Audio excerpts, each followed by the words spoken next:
Bismillahirrahmanirrahim. Assalamualaikum warahmatullahi wabarakatuh. Perkenalkan, nama saya Fitri Febrianti dengan NIM 20700121002. Saya dari kelas Pendidikan Matematika A. Nah, di sini pada kesempatan kali ini saya ingin membahas dua soal terkait penyebaran penyakit pada mata kuliah pemodelan matematika. Langsung saja, pada soal nomor 1 diberikan model penyebaran penyakit berikut ini. Yang pertama, ds per dt itu sama dengan gamma dikurang mu s dikurang alfa si. Kemudian persamaan yang kedua yaitu de per dt sama dengan alfa si dikurang epsilon ditambah mu kali e. Kemudian persamaan ketiga yaitu di per dt sama dengan epsilon dikali e dikurang beta plus mu dikali i. Nah, dengan mu, alfa, beta, dan gamma adalah positif, pertanyaannya adalah kami diperintahkan untuk mencari titik equilibrium dan bentuklah matriks Jacobian serta tentukan kestabilan dari titik equilibrium tersebut.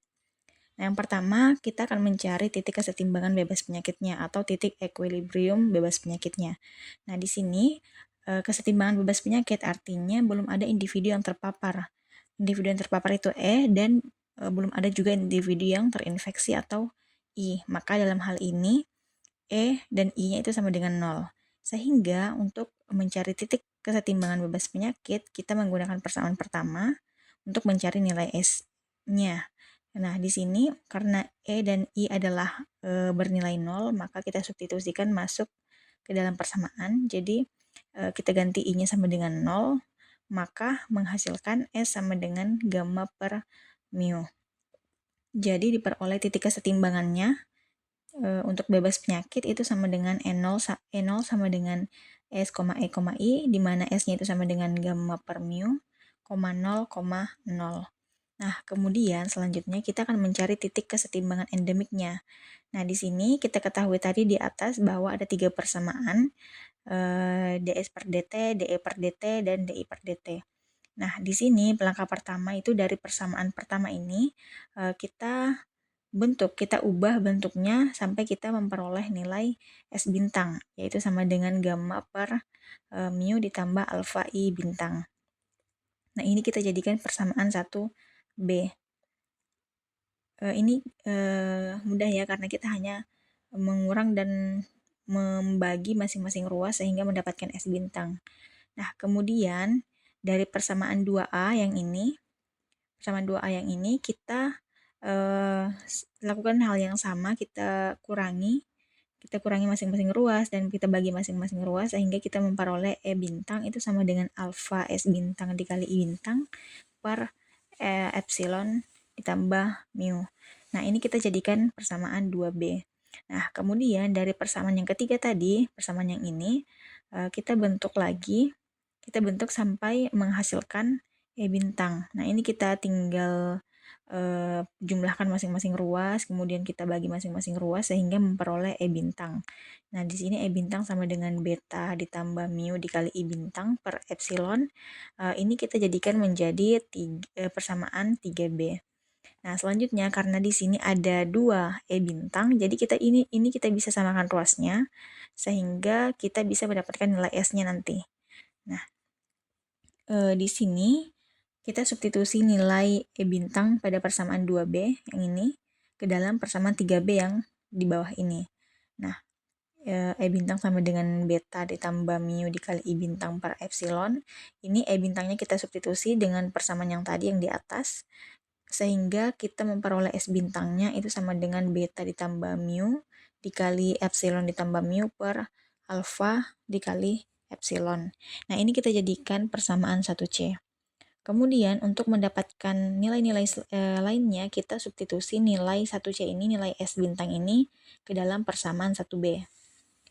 Persamaan 1B tadi yang di atas, sehingga S bintang itu sama dengan gamma per mu ditambah alfa dikali I bintang. Ini S bintangnya yang di atas ini kita substitusi ke dalam persamaan ini. Kemudian kita kali silang. Ini kali ini, kemudian gamma dikali alfa dikali epsilon, sehingga kita bisa menghasilkan I bintangnya. Sama dengan gamma alfa epsilon dikurang beta ditambah mu, kemudian dikali epsilon ditambah mu dikali mu per alfa beta ditambah mu, kemudian dikali epsilon tambah mu. Nah, ini menjadi persamaan 3C. Nah, selanjutnya kita akan mencari nilai E bintangnya. Karena kita sudah menemukan nilai S bintang dan juga nilai I bintang, maka kedua nilai tersebut kita substitusikan ke dalam persamaan 2B. Nah, di sini persamaan 2B yaitu E bintang sama dengan alfa dikali S bintang I bintang per epsilon ditambah mu. Ini kita substitusikan nilai S bintang dan I bintangnya. Kemudian ini bisa kita coret ya. Jadi alfa ini bisa habis, kemudian yang di atas ini juga bisa habis sama yang ini. Sehingga menghasilkan gamma alfa epsilon dikurang beta ditambah mu, kemudian dikali epsilon ditambah mu dikali mu per epsilon ditambah mu. Nah, sekarang kita sudah memperoleh nilai S bintang, I bintang, dan E bintangnya. Kemudian ini kita bisa bentuk ke dalam titik kesetimbangan endemik. Nah, titik kesetimbangan endemik ini adalah E bintang sama dengan S bintang, E bintang, I bintang. Nah, di sini untuk nilai-nilainya sudah ada. Jadi kita peroleh nilai kesetimbangan, titik kesetimbangan endemiknya yang ini. Nah, lanjut kemudian kita buat matriks Jacobiannya. Nah, matriks Jacobiannya di sini adalah JE, di mana JE itu sama dengan turunan ST terhadap S, kemudian turunannya terhadap E, kemudian turunannya terhadap I. Kemudian untuk persamaan kedua itu kita turunkan juga sama terhadap S, lalu terhadap E, lalu terhadap I, dan persamaan ketiga juga sama terhadap S, terhadap E, dan terhadap I. Nah, kemudian setelah kita menemukan matriks Jacobiannya, saatnya kita melihat kestabilan titik kesetimbangan bebas penyakitnya. Nah, di sini tadi kita tuliskan kembali persamaannya, ketiga persamaan yang di awal.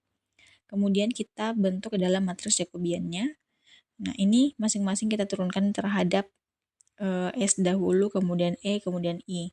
Nah, ini kan misalnya persamaan yang pertama. Ini kan kita turunkan dulu terhadap S. Nah, di sini. Jadi, ini turunkan terhadap S, gamanya kan habis. Kemudian minus mu S diturunkan terhadap S. Diturunkan terhadap E, maka jadinya 0. Kemudian kita turunkan terhadap I, jadinya min alfa S. Begitu juga dengan persamaan kedua, kita turunkan terhadap S terlebih dahulu, lalu kemudian turunkan terhadap E, lalu kemudian turunkan terhadap I. Begitu pula dengan persamaan yang ketiga, sehingga kita memperoleh matriks Jacobian S, E, I yang ini.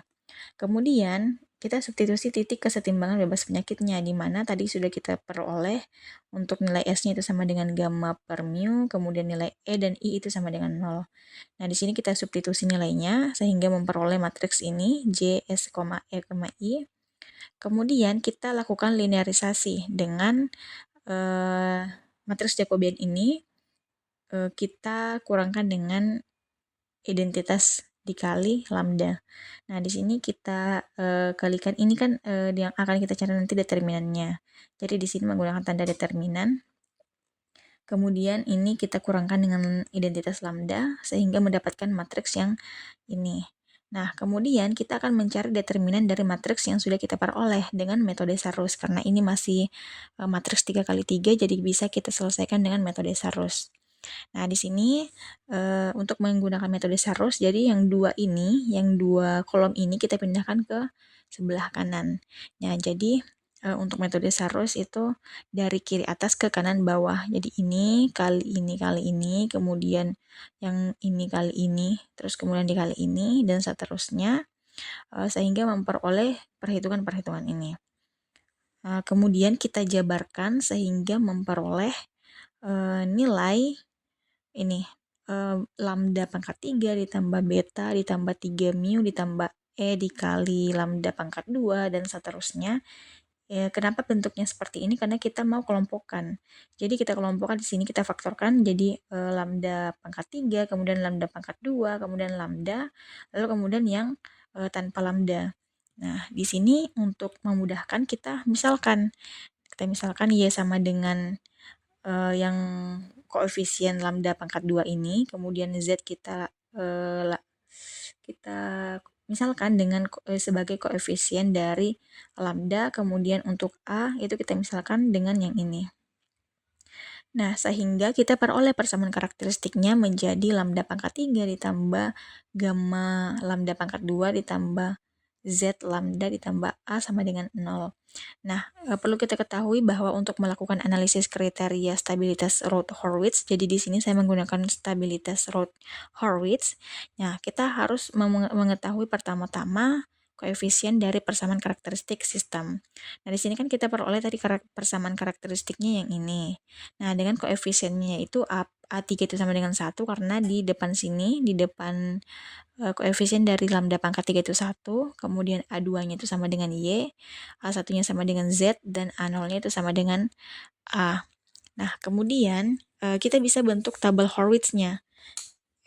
Di sini sesuai dengan aturannya, jadi di sini kita letakkan A3, kemudian A1, karena di sini akan pangkat lambda, pangkat tertinggi dari lambda itu adalah 3, dan 3 ini adalah angka ganjil, jadi di sini kita tulis A3, kemudian A1, sama-sama ganjil, kemudian di tabel yang di bawah itu A2, terus A0, kemudian untuk mendapatkan nilai yang di tabel di kolom yang ini, kita kalikan A1 ini, kita kalikan dengan A2, kemudian dikurangi A3 dikali A0, kemudian kita bagi dengan A2, sehingga memperoleh kolom yang ini. Dan di sini 0. Kenapa? Karena hanya ada 2 kolom. Jadi di sini 0. Kemudian yang di bawah ini kita bisa cari juga dengan cara yang sama, yaitu A0 dikali A ini, A pangkat A1, A2 dikurang A3, A0, kemudian dikurang dengan 0, sehingga memperoleh nilai yang ini, kolom yang ini. Nah, di sini juga tetap 0. Nah, ini kita bisa sederhanakan. Ini bisa kita coret ya, ini bisa habis dengan yang ini. Kemudian A2 ini juga bisa habis dengan yang ini. Jadi sisa A0. Sisa A0 saja. Jadi tabel ini bisa kita tuliskan menjadi tabel kolom 1 baris 1 itu A3, kemudian A1, A2, A0. Di sini A1 dikali A2 dikurang A3 dikali A0 per 2, kemudian di sini 0 dan A0 kemudian di sampingnya adalah 0. Nah, kalau kita masukkan nilai-nilai dari koefisien yang sudah kita tentukan tadi, maka kita peroleh tabel Routh-Horwitz-nya, yaitu 1 Z Y A, kemudian Z dikali Y dikurang A per Y, kemudian di sini 0, ada A dan kemudian 0. Nah, ada aturan bahwa berdasarkan analisis kriteria stabilitas Routh-Horwitz, di mana untuk Y lebih dari 0, Z lebih dari 0, dan YZ kurang A lebih dari 0, maka semua akar persamaan karakteristiknya memiliki bagian real negatif. Bagaimana jika akar karakteristiknya memiliki bagian real negatif? Maka dia disebut stabil. Jadi titik equilibrium bebas penyakitnya itu stabil gitu.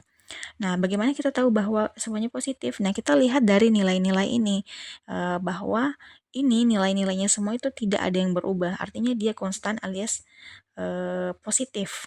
Itu dia tetap positif semua. Jadi tidak ada nilai yang berubah. Makanya dia dikatakan stabil. Kemudian setelah kita menentukan kestabilan titik kesetimbangan bebas penyakit, sekarang kita menganalisis kestabilan titik kesetimbangan endemiknya. Nah, kita juga menggunakan matriks Jacobian di sini. Bedanya kita menggunakan titik kesetimbangan endemik. Gitu. Jadi di sini kita menggunakan S bintang, E bintang, dan I bintang. Nah, kita masukkan nilai-nilainya sama seperti tadi, kita turunkan dulu terhadap persamaan pertama, kita turunkan terhadap S, kemudian diturunkan terhadap E, kemudian diturunkan terhadap I. Kita lakukan seperti itu pada 3 persamaan itu. Kemudian kita lakukan linearisasi dengan cara mencari determinan dari matriks Jacobian dikurang identitas dikali lambda. Nah, ini kita kalikan dengan lambda sehingga memperoleh matriks yang ini. Kemudian kita kurangkan. Nah, sehingga memperoleh matriks yang ini. Nah, sekarang setelah kita memperoleh matriksnya, kita peroleh persamaan karakteristik J S bintang E bintang I bintang dikurang I identitas lambda. Nah, jadi untuk menemukannya kita mencari determinannya. Kita mencari determinannya dan kita samakan dengan 0. Nah, di sini untuk mencari determinannya kita bisa menggunakan metode Sarus juga karena masih matriksnya masih 3 kali 3. Nah, di sini kita kalikan yang ini, kemudian yang ini tadi yang dua kolom di depan itu bisa kita pindahkan ke belakang. Mohon maaf saya tidak tulis tadi ya karena space-nya kurang gitu. Jadi ini menggunakan metode Sarus sehingga kita bisa menuliskan seperti ini, kemudian kita jabarkan sehingga memperoleh nilai ini. Setelah kita kelompokkan kembali menjadi lambda pangkat 3, kemudian kita bentuk lambda pangkat 2, kemudian lambda. Nah, untuk koefisien-koefisien di depan lambda ini baru kita misalkan. Gitu. Nah, di sini kita pemisalannya itu Y sama dengan koefisien dari lambda pangkat 2, kemudian Z itu koefisien dari lambda, dan A itu yang tanpa lambda. Nah, di sini sama seperti cara yang kita gunakan sebelumnya, untuk menganalisisnya kita memperoleh persamaan karakteristik, yakni lambda pangkat 3 ditambah Y lambda pangkat 2 ditambah Z lambda ditambah A sama dengan 0. Nah, di sini kita gunakan tabel Roth-Horowitz sama seperti tadi, kita masukkan nilai-nilainya, nilai yang sudah kita misalkan tadi. Nah, berdasarkan analisis, karena di sini tidak ada nilai yang berubah, maka kita bisa katakan bahwa akar persamaan karakteristiknya memiliki bagian real negatif. Nah, karena dia memiliki karakteristik karena akar persamaan karakteristiknya memiliki bagian real negatif, maka titik equilibrium endemik ini dikatakan stabil. Gitu. Nah, untuk soal nomor 1 saya kira sudah clear. Nah, sekarang kita lanjut pada soal nomor 2. Nah, di sini diberikan model penyebaran penyakit berikut ini. Jadi di sini ada 5 persamaan yang membentuk suatu model penyebaran penyakit, di mana populasi ini dibedakan menjadi 5 kelas. Yang pertama yaitu populasi yang rentan atau S, kemudian populasi yang terpapar atau E, dan terinfeksi atau I, kemudian ada populasi yang dikarantina atau Q, dan populasi yang sudah sembuh atau R. Nah, di sini kita diminta untuk membentuk matriks transmisi dan juga matriks transisinya. Kemudian kita diminta untuk mencari matriks next generation atau the next generation matrix, dan kemudian bilangan reproduksi dasarnya. Nah, yang pertama yang perlu kita ketahui, kita lihat dulu di sini bahwa matriks transmisi ini kita lambangkan dengan F, kemudian matriks transisinya kita lambangkan dengan V. Nah, perlu diketahui bahwa matriks transmisi di sini menggambarkan jumlah individu yang berpindah dari status rentan atau S ke status terinfeksi I melalui paparan E. Kemudian, matriks ini seringkali berbentuk F yang mencakup transmisi penyakit dari kelas infeksius atau I. Kemudian untuk matriks transisi ini menggambarkan perpindahan individu dari satu kelas ke kelas lain karena berbagai faktor seperti perkembangan penyakit, pemulihan, atau karantina.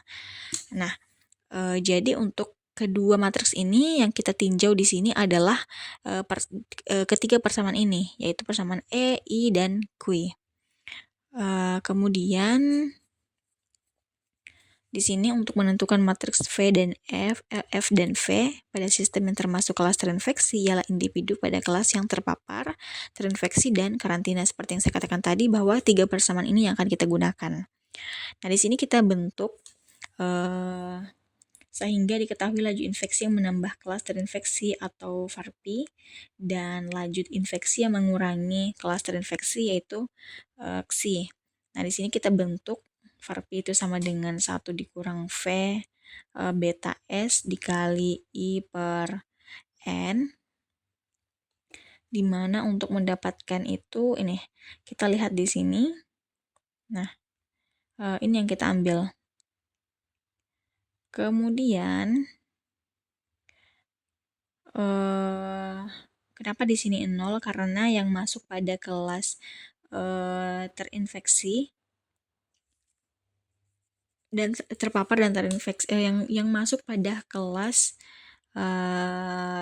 infeksi itu cuma yang terpapar ini, makanya di selebihnya itu dia bernilai 0.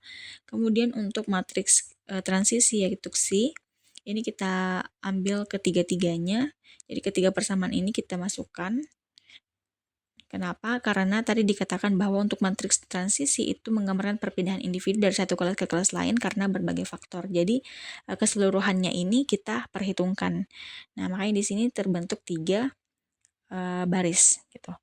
Kemudian kita misalkan karena untuk mempermudah perhitungan, jadi kita misalkan W-nya ini sama dengan rho ditambah gamma ditambah S1 ditambah theta 1, kemudian X dan Y juga kita misalkan.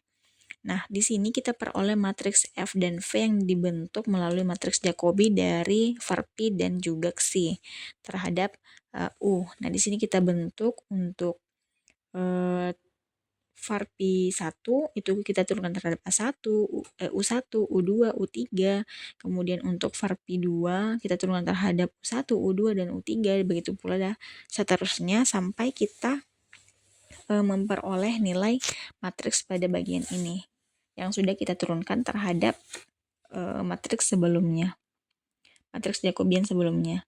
Kemudian untuk V itu kita lakukan hal yang sama, jadi untuk C1, C2, C3, untuk C1 kita turunkan terhadap U1, U2, U3, kemudian untuk baris yang kedua C2 kita turunkan terhadap U1, U2, U3, begitu pula seterusnya sampai kita peroleh matriks yang akhir ini setelah kita turunkan terhadap U1, U2, U3 berdasarkan matriks Jacobi yang kita bentuk tadi.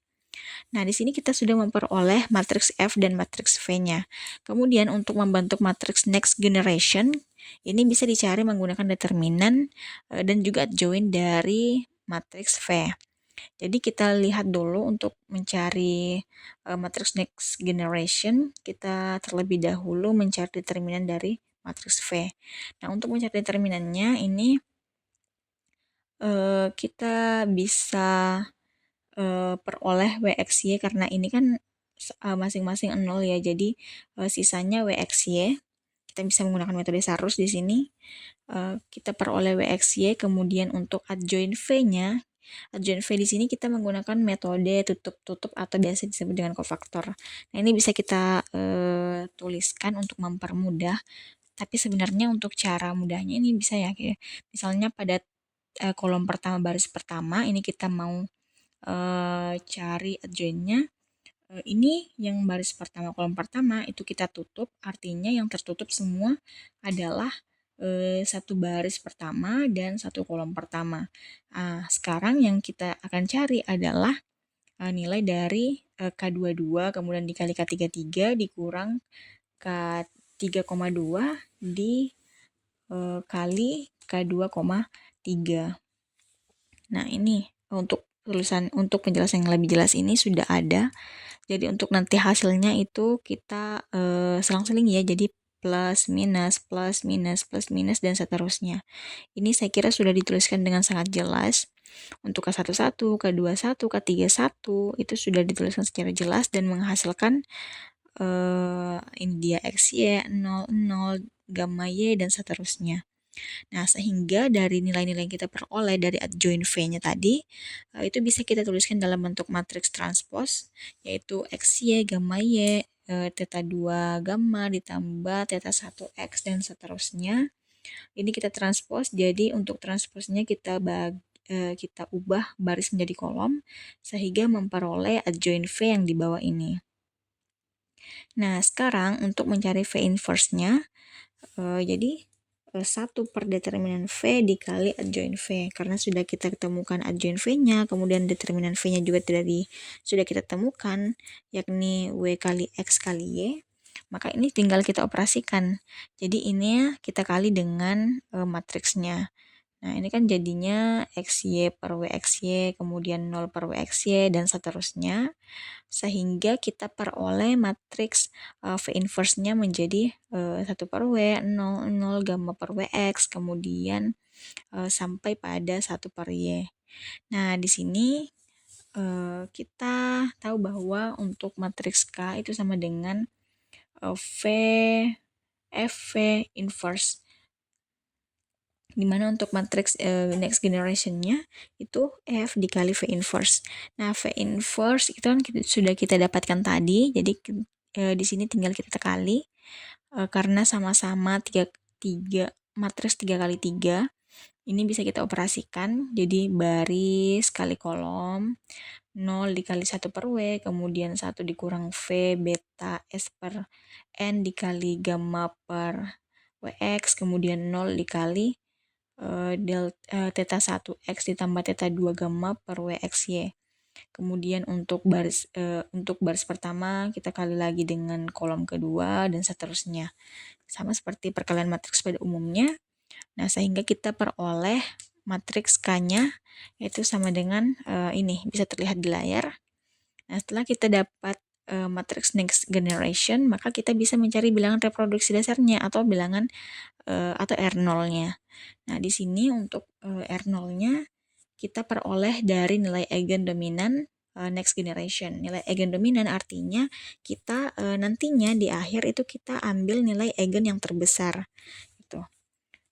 Kemudian ini kita cari determinannya. Kita cari nilai eigennya dulu terlebih dahulu. Jadi untuk mencari nilai eigen maka K dikurang lambda dikali identitas, matriks identitas. Nah, di sini bisa kita tuliskan sama seperti kita mencari nilai-nilai sebelumnya. Ini kita bisa kerjakan dengan mudah. Ini kita kalikan dengan dalam, jadi menjadi matriks yang ini. Kemudian matriks yang di awal ini kita kurangkan dengan lambda identitas yang tadi, menghasilkan matriks yang terakhir ini. Nah, setelah kita mendapatkan matriks tersebut, maka kita mencari determinan dari matriks tersebut. Nah, untuk mencari determinannya karena ini masih matriks 3 kali 3 ya, jadi kita bisa menggunakan metode Sarus. Ini sudah saya tandai biar lebih mudah dimengerti. Ini kita kali dari kiri atas ke kanan bawah, kemudian lanjut yang ini, kemudian dikurang dengan ini dari kiri bawah ke kanan atas, selanjutnya yang ini, lalu selanjutnya yang ini. Nah, setelah itu kita operasikan, kita cari, kita faktorkan kemudian sampai kita mendapatkan nilai dari lambdanya. Nah, di sini kan ini kalau bentuknya sudah seperti ini kita bisa mencari nilai lambdanya. Jadi lambda pangkat 2 itu sama dengan 0. Kemudian lambda itu sama dengan plus minus akar 0. Nah, plus minus akar 0 kan itu 0 juga. Jadi untuk lambda 1 dan lambda 2 itu hasilnya adalah 0. Kemudian lambda ketiga ini bisa kita cari, masing-masing kita kurangkan dengan 1 dikurang V beta gamma S per WXN sehingga mendapatkan nilai dari lambda 3. Nah, sehingga kita bisa memperoleh bilangan reproduksi dasarnya, yaitu 1 dikurang V beta gamma S per WXN. Kenapa kita ambil nilai yang ini? Kenapa nilai dari lambda 3 yang kita ambil? Kenapa bukan lambda 1 dan lambda 2? Nah, di sini karena tadi dikatakan bahwa nilai eigen dominan yang kita ambil, maka yang kita ambil adalah nilai eigen yang terbesar. Makanya nilai R0-nya bernilai seperti ini. Saya kira itu saja yang dapat saya jelaskan terkait dua soal ini terkait dengan penyebaran penyakit pada pemodel matematika. Kurang lebihnya mohon dimaafkan. Wabillahi taufiq wal hidayah. Wassalamualaikum warahmatullahi wabarakatuh.